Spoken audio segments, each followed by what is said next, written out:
essential thrust of it is that Jared Kushner has been running around the Middle East using it as a sort of private casino to solve his very real financial problems. So you have to remember that Jared went into this administration with a financial albatross around his neck. This building, 666 Fifth Avenue in New York, a building that was bleeding money. No American investors would touch it, with a 50-foot pole. And the Kushners had until February 2019 to offload it somehow. And it became increasingly unclear how they were going to do it. In the spring, in April of 2017, Charles Kushner, Jared's father, lined up at the St. Regis Hotel in New York, and when the Qatari finance minister was in town. The Qatari finance minister had long known Charles Kushner, took the meeting as a courtesy. Charles Kushner asked for $1 billion, according to someone in that meeting to whom I have spoken. The Qataris turned Charles Kushner down because the deal was a bad deal. What I have learnt is that in the ensuing month, before the US visit to Riyadh, Jared Kushner got on a plane and flew to Doha, the Qatari capital, and he reamed the Qatari ruling family, the Al Thanis, for not doing the deal with his father. Absolutely reamed them.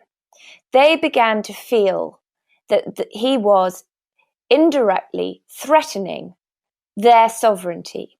The next thing they know, they show up to the summit in Riyadh. The Emir, the ruler of Qatar, arrives with an entourage, but his entourage is suddenly cut off from him and not allowed into the summit at the same time by the Saudis, which he felt was a move to deliberately make him look weak. Now you have to remember, during the summit, Jared and Ivanka go off for a cozy, secret, unmonitored dinner with MBS. Nobody knows what they talked about. 10 days later, when, to the horror of Tillerson and Mattis, the United States supports this blockade of Qatar, what the Qataris found was not just a blockade. There were Saudi and Emirati troops on their border.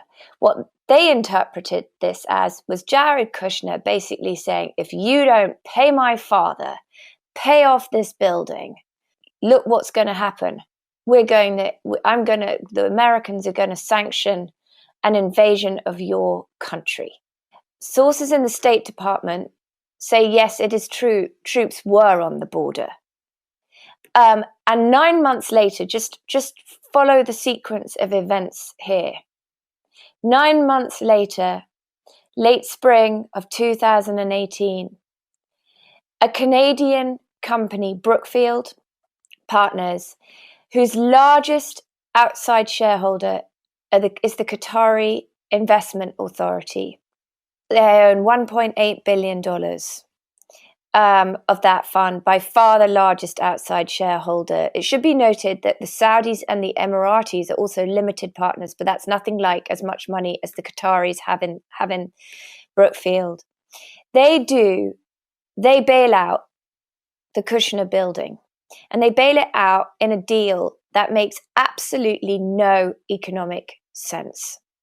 They do a 99-year lease, and they pay the entire 99-year lease up front. You don't need to be good at math. You don't need to be in the New York real estate community to understand how crazy that is.